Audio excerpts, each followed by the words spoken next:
Hey, Ethan, it's Brian. Brian, it's Ethan. What do you say? You want to keep going with our podcast? I think we sure as heck should. Okay.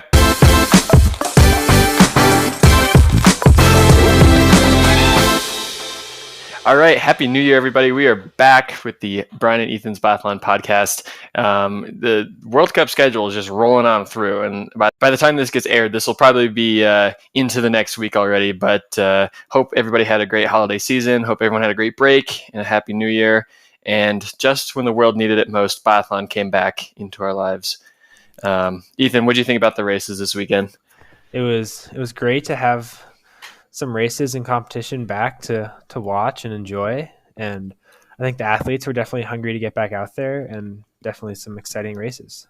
Absolutely. Absolutely. All right, let's start off first shot.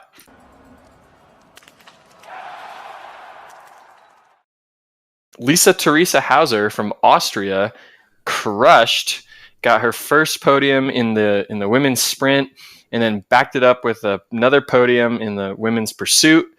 That's pretty awesome. I mean, I think she's been a favorite for a while, but she's never been on the podium. So it's great to see her finally pull it all together. Yeah, it's felt like she's always been kind of in there, or right on the bubble of like the top group in the world. And I think everyone's kind of been rooting for her for a long time, and to see her finally have her first podium and have another one the next day right after that was pretty special to see. Yeah, absolutely. And it in my opinion, it just kind of seemed like it was just a matter of time before she, made her way onto the podium, because I feel like she's always been there. She's always been, fighting for those top spots. But yeah, it just never seemed like she could pull it all together on the right day. But yeah, it's really glad to see that she finally did that. And I mean, when you look at her results per race on realbiathlon.com, she's definitely on the upward swing right now. I think she had a pretty good season back in the 2016, 2017 season. But in general, she's been trending upwards over the last couple of years, and now she's at an all-time high. So it really was just a matter of time before she had a podium race. Mm-hmm. And it seems like it's been her ski speed that's kind of been holding her back a little bit. Like, she's always been pretty handy with the rifle, and then she's really picked up her ski speed, especially over the last year, which, as we can tell, has helped her tremendously this year, and hopefully she's able to keep it going. Yeah, absolutely. I mean, compared to the other athletes in the top 30, she's actually skiing like 2% slower last year. And now this year, she's skiing just about even with the other athletes in the top 30, which is pretty good. That means she picked up like 2% ski speed from one year to the next, which is great. And yeah, I agree with you. I think her shooting has always been the thing that's helped her. I think both her range times and her hit percentage has been really good for her. But yeah, I think it's always just been the shooting that hasn't been there. Mm-hmm. So what do you think for the rest of the year? Do you think she's going to be able to, continue to move her way up? I mean, when you look at the overall standings, obviously with 2 podiums in one weekend, that's gonna shoot you up. She's now in 8th place overall. And I don't think before the Christmas break, we didn't even talk about her being, a factor against the other athletes. So what do you think? Is she going to continue this for the rest of the season? I mean, we've seen before where athletes come out of the holiday break like guns blazing and crushing it, and some of them are able to hold on and keep it going throughout the rest of the year, and some of them can't quite keep it together. But I'm really hoping she's able to keep it together. I think she will. I think she'll be able to keep it together.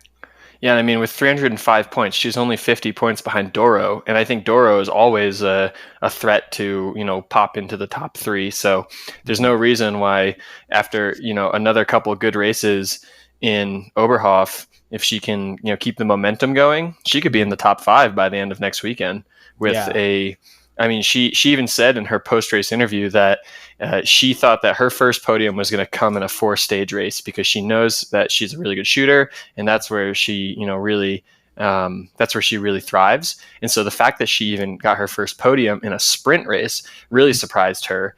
So the fact that she, has that confidence that she knows that the shooting is going to be her strong point in a 4-stage race in a mass start coming up this weekend in Oberhof.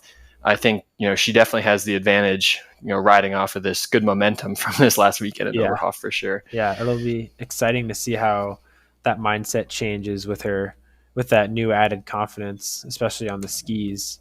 We'll see how that plays out for the rest of the year. Yeah, absolutely.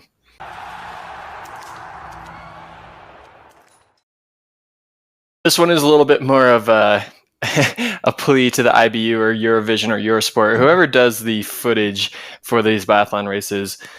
There was a terrible TV angle after the last shooting in both the men's and the women's pursuit. Yeah, I like how they were trying to show the range and the athletes who were in the 10 to 20 to 30 positions, see how their shooting is doing. Because, that's usually where the US is. That's usually where Canada is. And, we want to see how they're doing this late in the race. But the way that they were splitting the screen, it had this really funky angle on both videos, and it quite honestly made me sick. And it was terrible. And so this is just a little rant to the IBU or Eurovision, whoever does this footage. Please never do that angle again. That was absolutely terrible. That was the first time in my life I didn't want to watch biathlon during that scene. Yeah, like you said, like it was good and like a cool idea to kind of see the top athletes out on course, see what was happening there, and then be able to kind of stay in tune with what was going on in the range. But it just distorted the image, and it just did not look good at all. Yeah. All right, let's move on to a happier thought.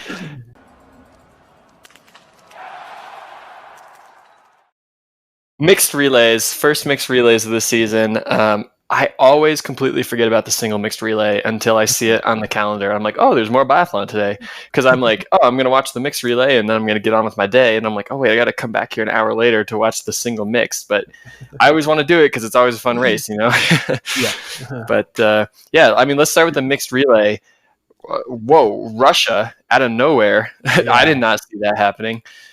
Yeah, like they on looking at the overall on like realbiathlon.com, like they don't even have any athletes in and around the top 15. Well, Loganov is 17th, but for him that's way below his standard, it feels like. Yeah, it just like I think they just got super lucky that they just had hits and at the right times, and if they ever had any misses, they came at the right time where it didn't put them back too far. Nobody had any penalty loops, and that's obviously what you want. Let's see, I'm just trying to look up here to see what they had for spare rounds. It looks like in total between all four athletes, they only used 7 spare rounds, which is pretty good. Svetlana Mironova, who she didn't even use any spare rounds. So, that's how you got to win that's how you have to win a relay, is just not use spare rounds and stay out of the penalty loop for sure.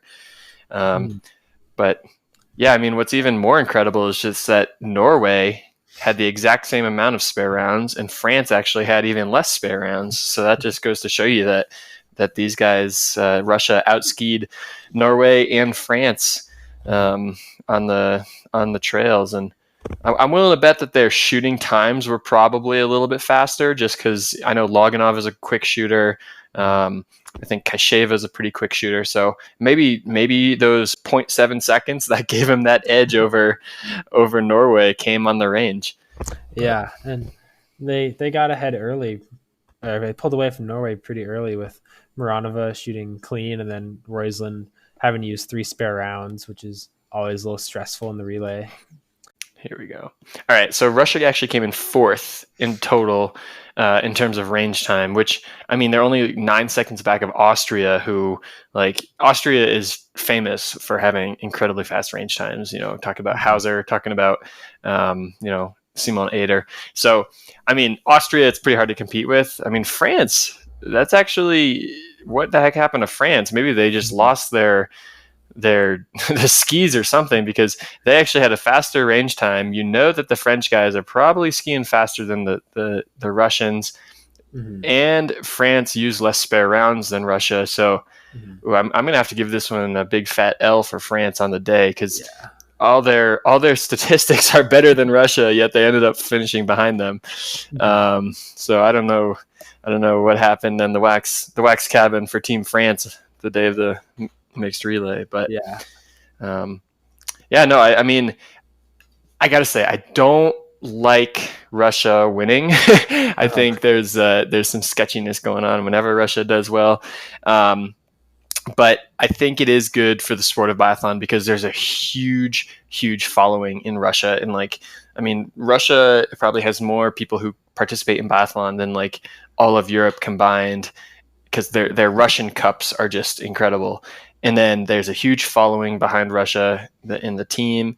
So the fact that a Russian team can do well is probably going to be good for the IBU, in the long run. But yeah, it always hurts me to see Russia do well, especially Loganov. But hopefully that doesn't lose us any followers. Yeah. And I mean, it seems like now they have like a new kind of brand and group of athletes, whereas before it was like the Shapulins and the Granichevs and the Babikovs who were kind of leading the way for them. Whereas now it feels like they got a bunch of younger kids who are trying to find their way in the World Cup. And I wonder how many chances and starts they got like 4 or 5 years ago to get that first experience and to feel more comfortable as they got older. Right. I wonder if now that's starting to stick and starting to figure it out a little bit slowly. Yeah.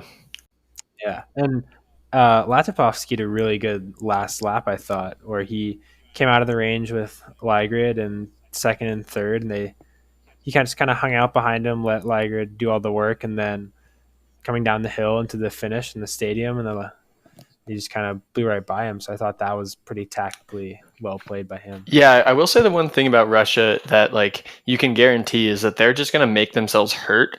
And I don't know if it's this like I need to perform or I'm going to get sent to Siberia mentality, or if it's just literally they're tough as nails. I think it's a little bit of both. But yeah, Latipov he was not going to let Ligrid out of his sight, and he was not going to give up. And it kills me too that Fillon Maillet, like I really like him. He like I really had my money on him. I thought he was going to be the one to pull away from Ligrid and Latipov.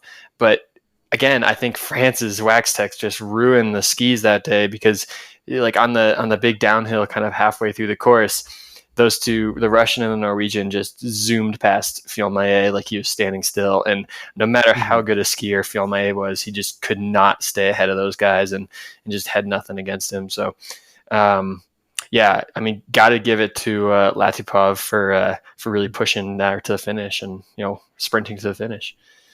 But yeah, cool. All right, so the single mixed relay. Moving on to the next race of the day. That was super exciting. I mean, we just got to start right off the bat with Canada. Like Canada was in there. That's awesome.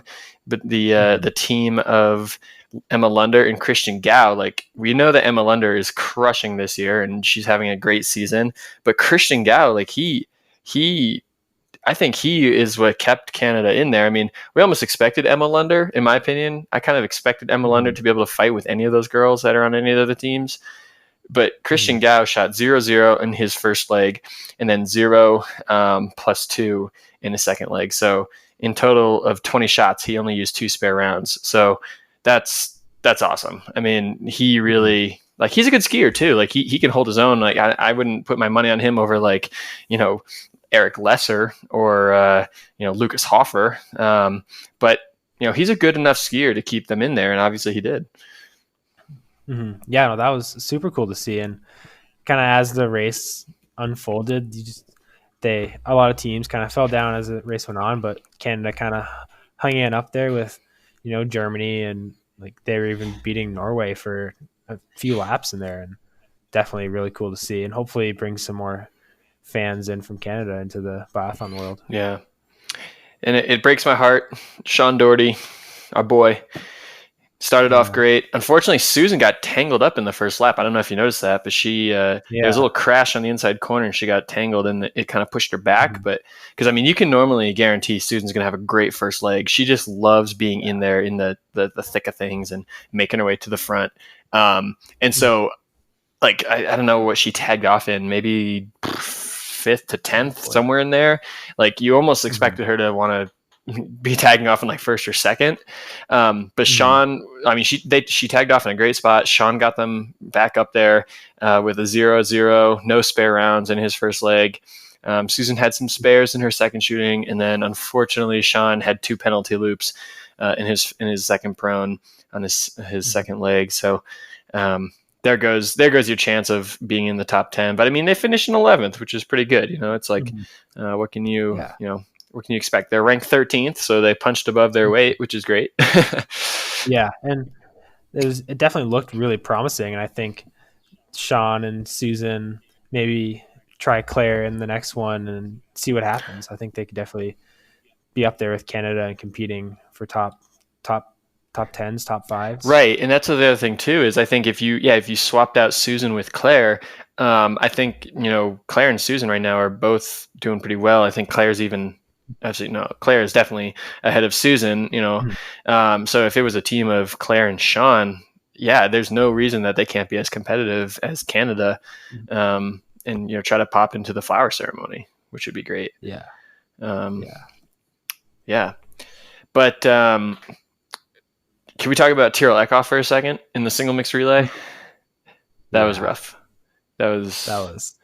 That was hard to watch. And I really wanted Germany to get on the podium because I do like Germany, and obviously being a hometown favorite, like you want to see them do well. But I also really wanted to see Johannes Tingesbo get them back on the podium because I wanted to hear what Tiril Eckhoff had to say about having 3 misses. 3 penalty loops. So that means 6 misses in one shooting stage. She was visibly distraught on the sidelines after tagging off to Johannes Tingesbo. Her coach is trying to console her, and she's just like throwing her water bottle on the ground.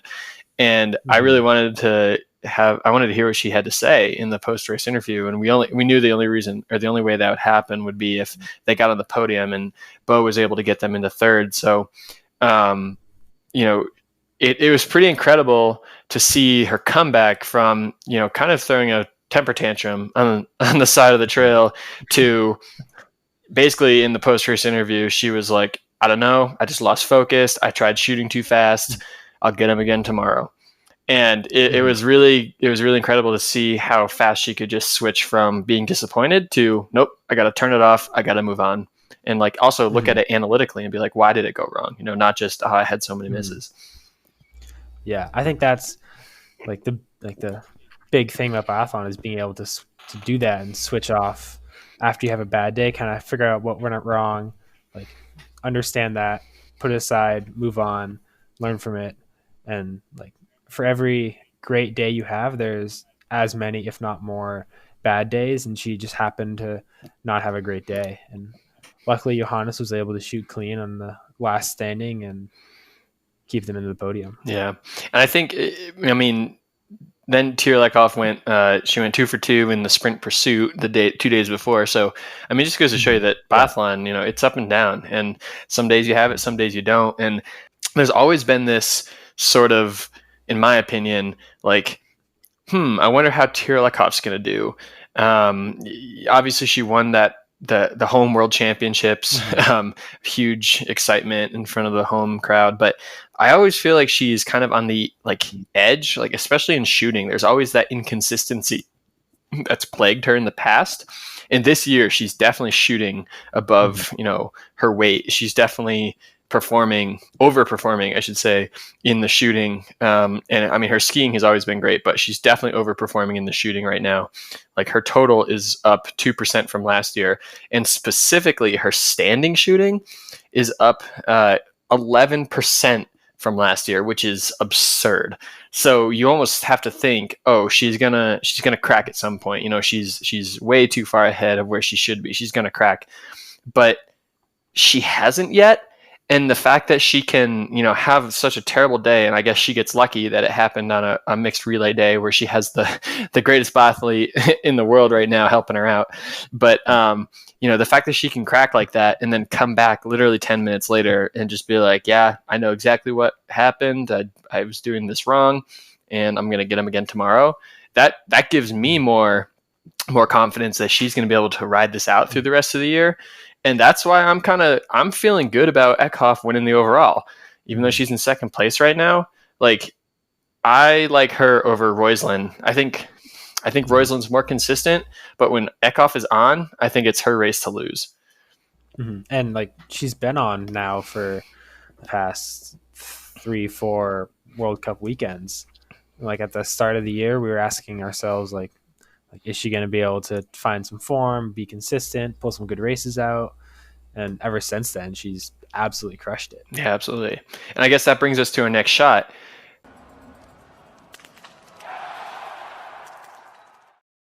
Who do you have in an all-out ski race? Tiril Eckhoff or Marte Olsbu Roeiseland? I think I probably have to give it to Eckhoff right now. I think I would have to too. I would have to too. Yeah. I think her tempo seems a lot better. I think Roeiseland has a little bit more power. She has a little bit more muscle to her.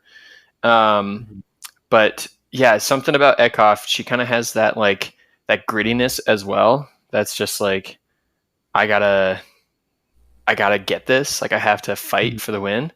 Not that I don't see that in Roeiseland, but I think if you're just comparing these two, I think Eckhoff has a little bit more of it. And she always, whenever there's like a chance for time to be pulled back on the skis or to make something magical happen on the skis, Eckhoff somehow always seems to do it, whereas Roeiseland kind of does her work more so on the range and stays consistent throughout the race, shooting well. So I think if it came down to it, the last lap, I think Eckhoff might just edge her out just a little bit. According to Real Biathlon right now, Marte Olsbu Roeiseland is ranked as the fastest skiing biathlete, and Eckhoff has ranked as number 2. Currently, Eckhoff is negative 4.52% from the median, from like the normal. So that basically it means she's skiing 4.5% faster than the average biathlete on the World Cup. And Roeiseland is negative 4.56. So literally 0.04 of a percent separate them in terms of ski speed. So it's literally they're even. They're neck and neck. There's almost nothing distinguishing them between the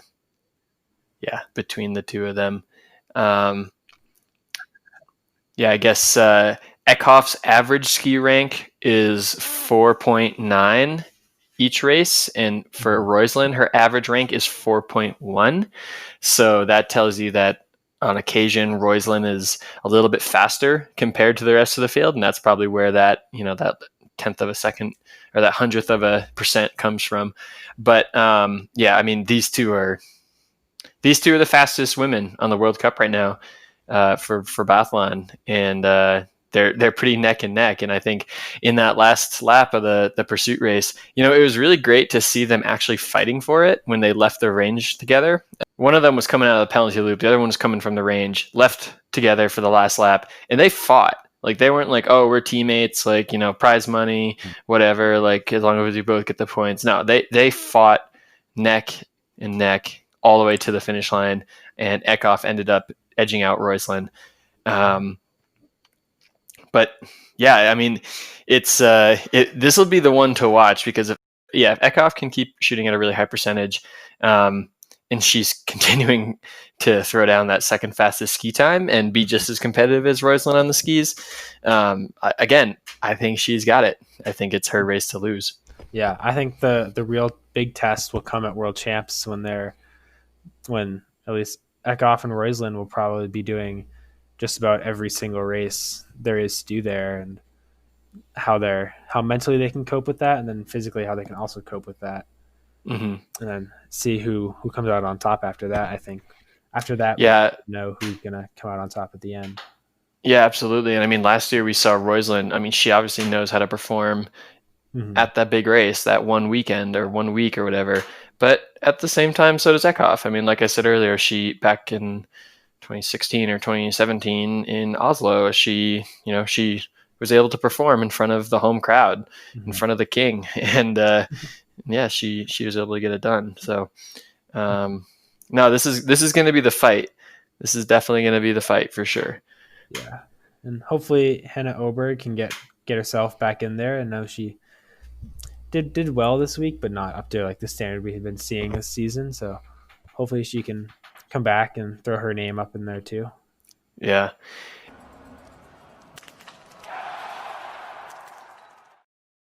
Speaking of missing, what the hell happened to the Norwegians in the pursuits? That it Yeah. kind of. I mean, we already talked about Eckhoff with 3 penalties in the single mixed relay and how she was distraught by that. But Norwegian men, they were on pace to murder the field until Johannes Tingesbo uncharacteristically 4 misses. 4 misses on shoot number 3. Yikes. Tariebo 3 misses on shoot 4. Dale 2 misses on shoot number 4. Like that was a pretty bad way for Norway to end the race. Yeah, it was ugly to watch on TV, and it wasn't just them too. Like Lucas Hoffer missed in the last shooting, Samuelson missed, Jakob Fack missed in the last shooting, and there were just in general a lot of threes, fours, fives for shots missed on the day. And it didn't look like there was anything too crazy going on with the weather there. Like usually Oberhof is so foggy or rainy that you can't even barely see the targets, but it didn't look to be that No, and difficult. actually, Mike Dixon was saying that this is actually uncharacteristic for Oberhof. Like the weather was so good, like blue skies, decent natural snow. Like the weather was so good at Oberhof, this just doesn't make any sense. And I mean, yeah, the range approach is kind of tricky, but it's no different than like it's no different than Nova Mesto or a Roop Holding or even a Ostersund, or the Yeah. the track is not, I don't think the track is playing an effect into why people are missing.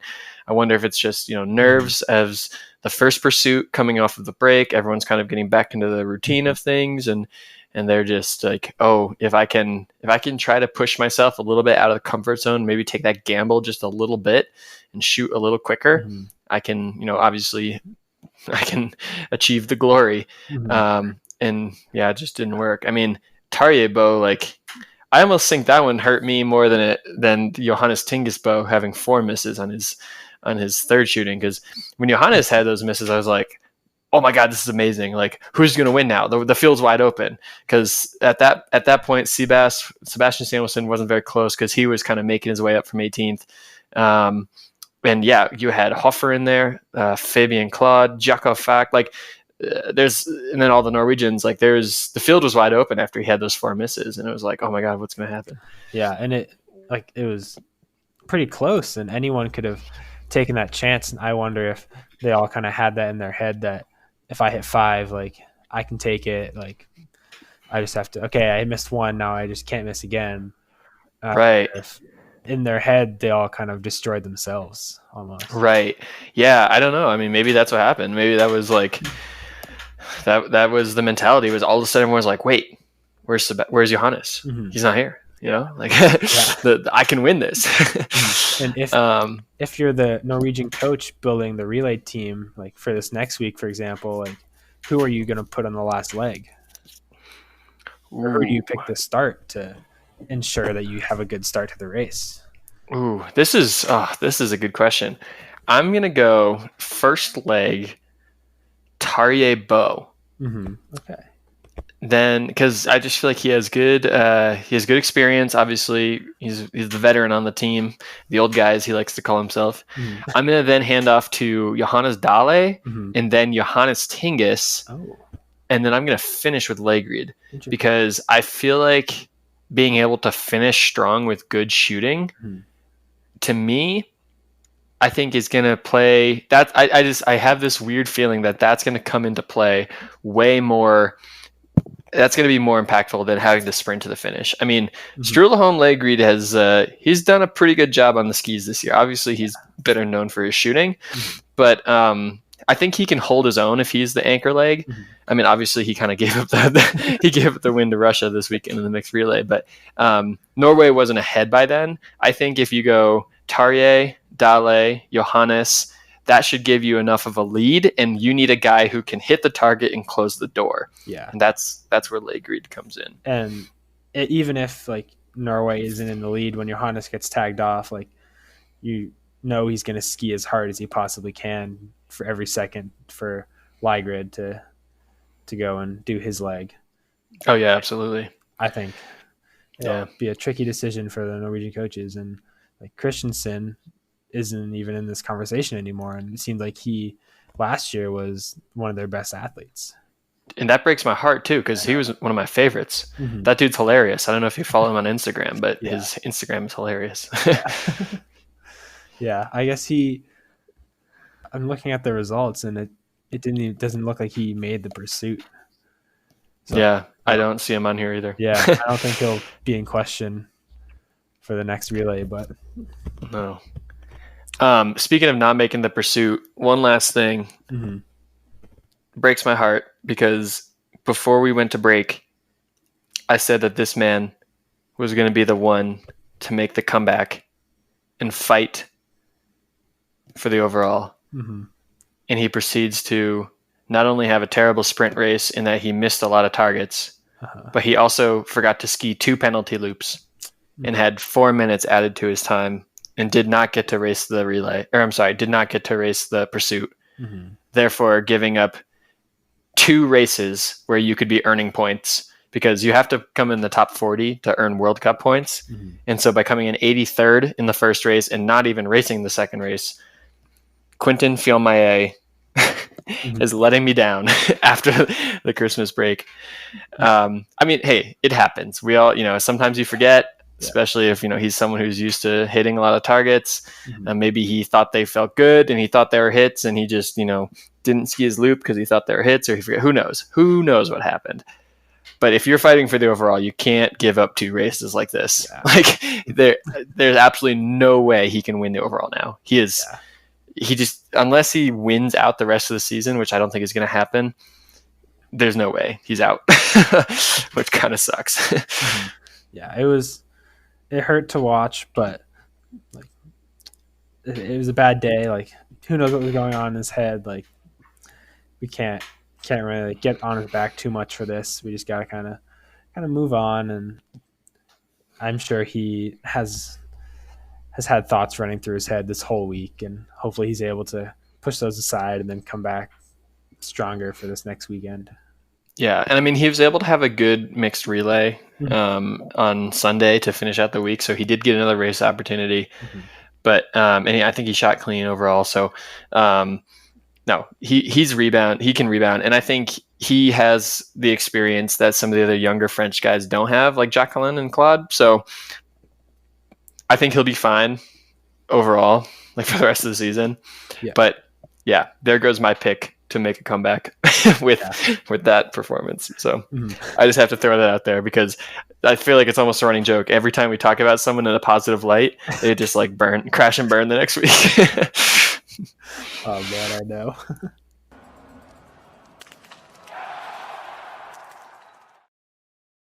Yeah. All right. So spare round. Who do you think is the best downhill skier?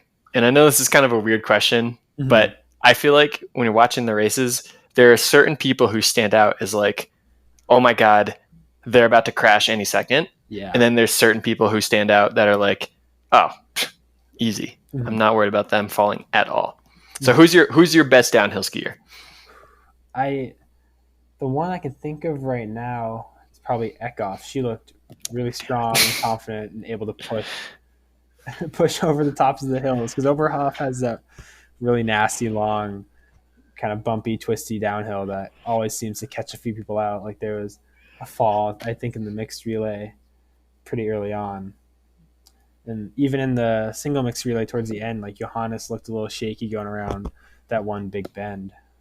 And Johannes has had enough like instances where he like loses his balance for a second that it's like, when he does that, it's like, oh my God, this is the best guy in the world. Like, he's back on his heels and he's about to fall backwards. Yeah, you know what? I was going to choose Eckhoff as well, because I know that she actually, in the off season, in the spring, she loves to go backcountry skiing on the glaciers in Norway and get some awesome backcountry skiing in. And so I think she's very comfortable going downhill. She has very good control of her skis. But because you took my pick, I'm going to go with her backcountry buddy, and that's going to be Ingrid Landmark Tandervold, because I know they, according to social media, they like to go out and do some downhill skiing together. So, yeah, I mean, I agree with you though. Eckhoff, like, she looks so solid going downhills. Like, not just that she's tucking and getting a lot of speed, like she's attacking the downhills, and she's executing perfect turns, whether it's slide or step or whatever. Like, I don't think I've ever seen her once look even cautious or even the slightest bit concerned about a turn on a downhill or something like that. So, yeah, it'll be, you know what, now that we say that, look out for a fall this week. Yeah, they're back in Oberhof this next weekend. We'll see what happens. Yeah. Cool. All right. Well, hope you guys enjoyed this episode. The World Cup has probably already started by now, so sorry for getting out a little late, but I hope you guys enjoyed. Please feel free to hit the subscribe button if you enjoy this content, and we will try to get some more biathlon podcasts out for you. And yeah, hit the like button as well while you're down there. Awesome.